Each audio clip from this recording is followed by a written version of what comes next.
kadib markii dagaal xoogan oo u dhaxeeya qaar ka mid ah ciidamada maamulka Khaatumo iyo ciidamada maamulka Puntland oo maalinimadii shalay ahayd dagaal ku dhex maray deegaanada kadib markii dagaal xoogan oo u dhaxeeya qaar ka mid ah ciidamada maamulka Khaatumo iyo ciidamada maamul goboleedka Puntland oo maalinimadii shalay ahayd dagaal ku dhex maray deegaanka Godqaboobe ayaa waxaa saaka dagaal kale ka qarxay magaalada taariikhiga Tale ee caasimadda ku meel gaarka ah ee maamulka Khaatumo dagaalkaasi ayaa waxaa la sheegayaa inuu soconayay muddo kooban haddaba si aan wax uga ogaano xaaladda dagaalkaasi maanta ka dhacay magaalada Tale ayaa waxaa TV-ga caalamiga Samsad uu khadka telefoonka la tiigsaday wasiirka madaxtooyada maamul goboleedka Khaatumo State Mukhtaar Xabashi oo isagoo ku sugnaa halka dagaalkaasi ka dhacay waxaan naga warantaa magaalada taariikhiga Tale waxaa lagu soo waramayaa in saaka uu ka dhacay dagaal ballaaran oo u dhaxeeya ciidamada maamulka Puntland iyo maamulka Khaatumo State bal arrintaasi naga waran wasiir runtii magaalada Tale waxay ahayd caasimadda maamulka Khaatumo maamulkaana xaruntiisa ahayd shir baana la rabay iminka maamulkii mar labaad lagu cusboonaysiiyo oo maamul agaha loo dhigo oo rasmiya la sameeyo kaa oo ay kasoo horjeesteen maamulka Puntland indhaweydba waxaa maanta markay saacaddu labadii duhurnimo ahayd magaalada lagu soo bilaabay ilaa airportka ilaa bardihii shirka lagu qabtay dadku wuu wada garanayaa ilaa madaxtooyadii hub aan caadi ahayn oo waaweyn dadka aad baa loo laayay guryihii waa la dumiyey dhimashadu ilaa iminka kolley inta iminka la hubo waa tobaneeyo weeye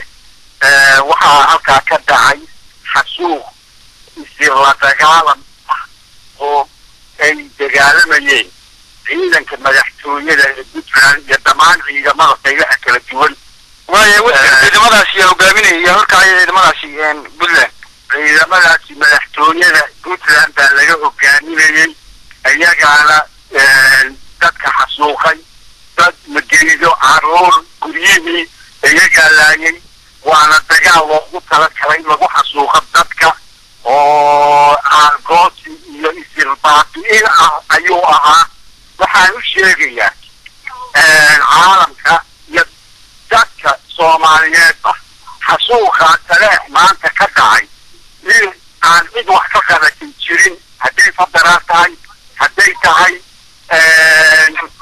golaha dhaqanka ee Puntland uu ogaa meeshii laga soo abaabulayay iyo markii la soo waday iyo meeshay ku socdeen in la leeyahay reer Khaatumo baabiya oo xididada u siida way ogyihiin cid waliba wala socota waaye wasiirka ka dhex galo adigu waxaad ku jirtay wafdidii madaxweynaha Dhasheer uu hogaaminayay ka baxay deegaanka Buuhoodle maalinimadii shalay ahayd deegaanka Godqaboobe waa tii arqalada ay kala kulmeen maamulka Puntland markii aad gasheen deegaanka Tale wax dhibaato ah oo dagaalkaasi idinka soo gaaray idinka ma jira xaqiina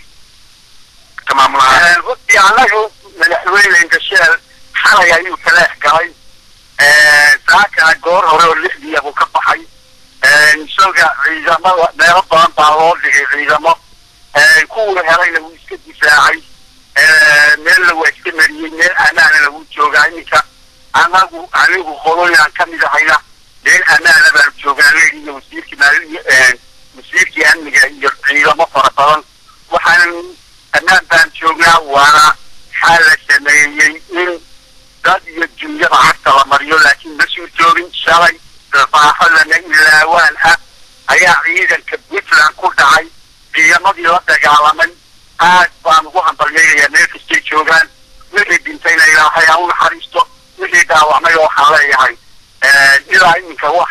dhaawac mooyaane dhimashana xagga iyaga ma jirto iyagu dhimasho iyo dhaawac way qabaan waana dagaalkuna ma dhamaan waa bilow